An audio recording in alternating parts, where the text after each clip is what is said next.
So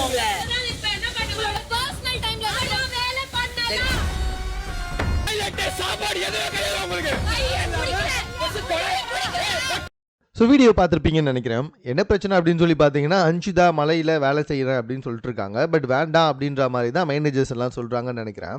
so அவங்கள உள்ளே போங்க, மழையில் நிற்காதீங்க, மழை அதிகமாக வருது அப்படின்னு மஞ்சரி தென் வந்துட்டு சௌந்தர்யா எல்லாருமே சொல்கிறாங்க. பட் அன்ஷிதா வந்துட்டு தேவையில்லாமல் அங்கே கத்திக்கிட்டு உட்காந்துக்கிட்டு இருக்காங்க. உடனே அவங்க கையில் இருந்த கொடையை பிடுங்கிட்டா மழையில் நனைஞ்சு அவங்க உள்ளே போயிடுவாங்க அப்படின்னு சௌந்தர்யா நினச்சாங்களோ என்னவோ தெரியல. வேகமாக போயிட்டு அவங்க கையில் இருந்த அந்த கொடையை வந்துட்டு பிடுங்கிறதுக்கு ட்ரை பண்ணாங்க. ஆனால் அதுக்குள்ளே இந்த அரவேக்காடு ராணுவ எகிரின்னு வந்துட்டு பயங்கரமாக கத்த ஆரம்பிச்சிட்டான். ஏய் என்ன யூனியன்லேயே ஆள் மேலே வந்துட்டு கையை வச்சுட்ட, உங்களுக்கு சாப்பாடு தண்ணி பாத்ரூமு எதுக்குமே தண்ணி வராது அப்படின்ற மாதிரி வந்துட்டு ஒரு மாதிரி கத்த ஆரம்பிச்சிட்டான். சரி, அதுக்கப்புறமா சௌந்தர்யாவும் பயங்கரமாக வந்துட்டு கத்த ஆரம்பிச்சிட்டாங்க. இதில் என்ன மேட்ரு அப்படின்னு சொல்லி பார்த்தீங்கன்னா, அன்ஷிதாவே அங்கே அமைதியாக தான் நின்றுட்டு இருக்காங்க. அந்த கொடையை தான் பிடிங்கிருக்காங்கன்ற அன்ஷிதாவுக்கு நல்லாவே தெரியும். அன்ஷிதாவே அங்கே அமைதியாக நின்றுட்டு இருக்காங்க. இவன் வந்துட்டு கையை பிடிச்சி நீ தள்ளின, கையை பிடிச்சி இழுத்த அப்படின்ற மாதிரி சொல்லிட்டு இருக்கான். டேய் லூசு பயல.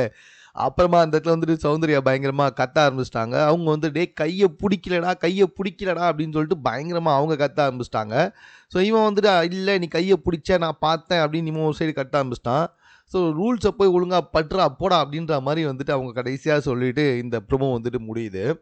அன்ஷிதா எதுக்காக இந்த சீன் கிரியேட் பண்ணாங்க அப்படின்னு தெரியல. மழை வந்துக்கிட்டு இருக்கு, எல்லா மேனேஜர்ஸும் உள்ளே போங்க, ஒர்க் பண்ண வேண்டாம் இப்போ அப்படின்ற மாதிரி தான் சொல்கிறாங்க. பட் இருந்தாலும் நான் பண்ணுவேன், மழை வந்தாலும் நான் பண்ணுவேன் அப்படின்னு சொல்லிட்டு இவங்க எதுக்காக கத்திட்டு இருக்காங்கன்னு தெரியல. ராணுவம் வந்துட்டு இந்த வாரம் ஃபுல்லாக எதுவுமே பண்ணலை அப்படின்ற ஒரே காரணத்துக்காக இப்போ பயங்கரமாக கத்துறாரு அப்படின்றதும் தெரியுது. ஆனால் எதுக்காக சௌந்தர்யா இவ்வளோ கேவலமாக வந்துட்டு கத்திக்கின்னு வராங்கன்னு தான் தெரியல. இந்த விஷயத்தை இன்னும் ஈஸியாகவே ஹேண்டில் பண்ணியிருக்கலாம்.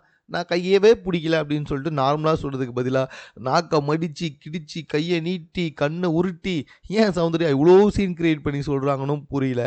ஸோ என்னை பொறுத்த வரைக்கும் பார்த்தீங்கன்னா இந்த ப்ரொமோ கொஞ்சம் வேலிடான ப்ரொமோ தான். பட் ஆனால் வந்துட்டு யார் மேலே சரி தப்புன்னு சொல்ல தெரில. ராணுவ தேவையில்லாமல் கையை பிடிச்சேன்னு சொல்லிட்டு வரான். அப்படியே கையை பிடிச்சாங்கடா, பொண்ணு தாண்டா பொண்ணு கையை பிடிச்சிது அப்படின்னு நம்ம தான் சொல்ல தோணுச்சு.